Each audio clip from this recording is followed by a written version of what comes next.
गोष्टीचा उल्लेख या ठिकाणी निश्चितपणे केला पाहिजे की ज्यावेळी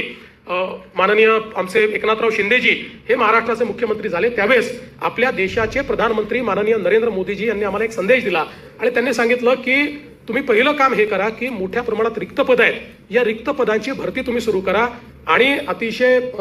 ट्रान्सपरंट पद्धतीनं त्या ठिकाणी तुम्ही परीक्षा घ्या। आपल्याला कल्पना आहे की 2020-21च्या दरम्यान काही परीक्षांमध्ये मोठे गैरव्यवहार हे आपल्याला पाहायला मिळाले होते आणि मग आम्ही जास्त पैसे खर्च झाले तरी हरकत नाही पण आपण बेस्ट संस्था त्या ठिकाणी नियुक्त केल्या पाहिजे। IBPS आणि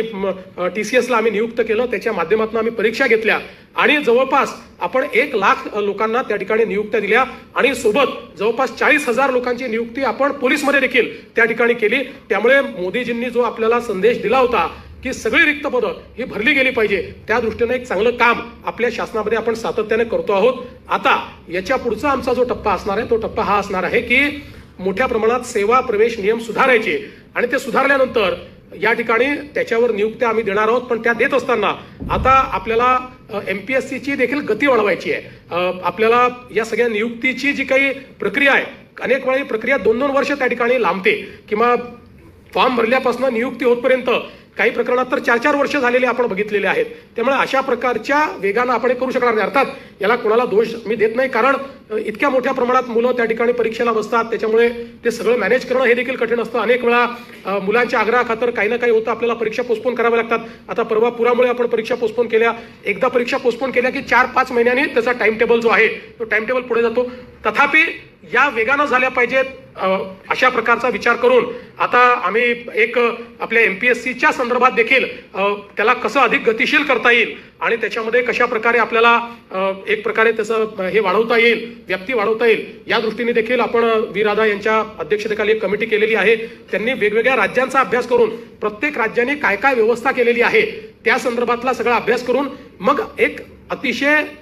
पारदर्शी फुलप्रूफ अशा प्रकारची सिस्टीम पण अतिशय गतिशील सिस्टीम ही कशी तयार होईल अशा प्रकारचं त्यांनी आता एक त्याचा अभ्यास तयार केलाय। येत्या काही महिन्यांमध्ये किंवा काही दिवसांमध्ये त्याच्या संदर्भातला अंतिम निर्णय हा राज्याचं सरकार घेईल आणि तो निर्णय झाल्यानंतर मला असं वाटतं की ही गतिशीलता येईल। त्यामुळे एकीकडे 150 दिवसाचा कार्यक्रम जो आपण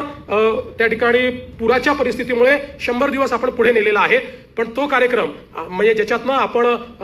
सेवा प्रवेश नियम नीट तयार करू, आपले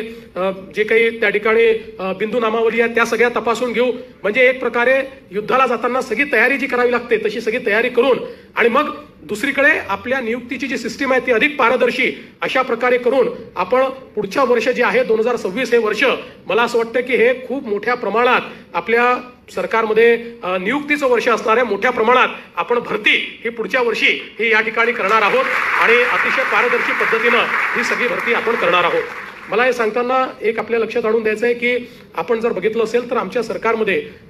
अतिशय पारदर्शी पद्धतीनं या सगळ्या नियुक्त्या आम्ही देतो आहोत। कुठेही